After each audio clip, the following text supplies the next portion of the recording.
Hi crafters, Amy here, and today I'm so excited to share with you an idea to use those old 2D, if that's what they're called, embossing folders. You probably have loads of these like I do. They're not quite as dramatic as the 3D, but they're still awesome, and you guys probably have loads of them. So here I'm showing you, this is my container of 3D embossing folders. This is my container of older embossing folders, and this idea today is to show you how to use both of them together, and I'm so excited about this. So here's a photo of the cards I'm going to batch and share with you at the end, but do stick around. I'm going to kind of show you exactly how I go through this process. So I have this Fairy Tale Florals 3D, and then I have this new to me I think it's called Dazzle from Uniquely Creative. It's a new to me Australian company. Here's the panel here to show you basically what we're going to do. So I recently discovered a different YouTuber, and I watched her video. It's Positively Papercraft. I'll try and link her below. But basically, she gave me an idea that was one of those where it's like, duh, why did I never think of that?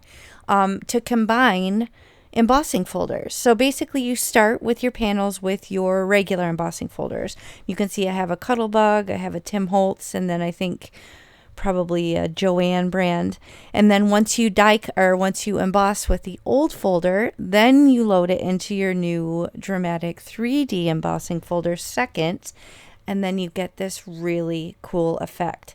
Now it does kind of squish down the first embossing, which is okay. You really want the drama from the 3D embossing folder, but you do still get that residual kind of subtle awesome embossing that you get from your old folders, and it's a really fun way to kind of dust those off and get them out and use them. And I just think this is such a great way to shop your stash and get more use out of what you have. So I was very excited to pull these out because I love some of my older embossing folders, and combining them with my beloved 3D ones is just next level. I'm kind of turning this in the light so you can see. It's a little hard to see on screen, but in person you can definitely see the drama.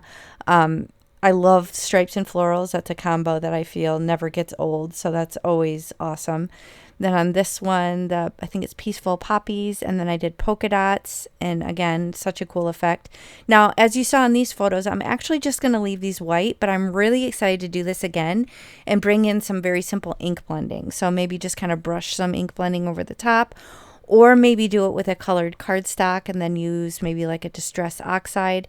Here I'm showing you the debossed side because that gives you even more versatility. It gives you a little bit of a different look, so you can decide what you like better. But I have all four of these panels. And then basically what I'm going to do is just figure out a very simple component to finish the card. I want to keep these nice and bright white. I'm going to attach them to those card bases. Those are also 120 pound accent opaque, US size 4 1/4 by 5 1/2. And here I'm going to shop my sentiment book. So this is my storage solution for die cut or stamped and die cut sentiments.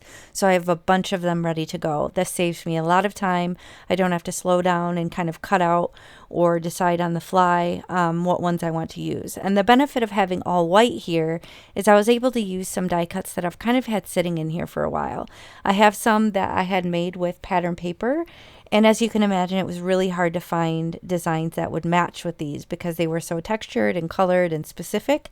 But when you have a white base like this, then the sky's the limit. You can really use these scraps. So this is a really good way to use some pattern paper if you have loads of it, or if you have scraps, maybe colored cardstock. It's a way to just kind of have the drama and the color come from your sentiment and then have a nice white background otherwise.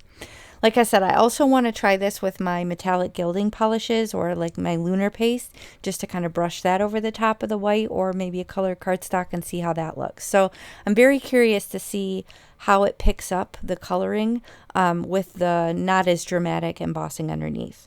Now, as you know, I'm obsessed with this card bling. This is kind of new to the shop at A Colorful Life Designs. She has so many different colors. These are little like confetti sequins without the hole, and they're all different sizes, and I have so many different colors. So I'm just going to go through my collection and figure out what ones match the color that I decided to go with the sentiment. So that Celebrate is a Pink Fresh Studio. The Grateful, I'm not sure what that is, if that's even still available, but that's a nice striped pattern paper. And And this this crystal opaque, I think it's called Atmosphere, was the perfect match for Celebrate. But I will link all the colors of this bling that I use below.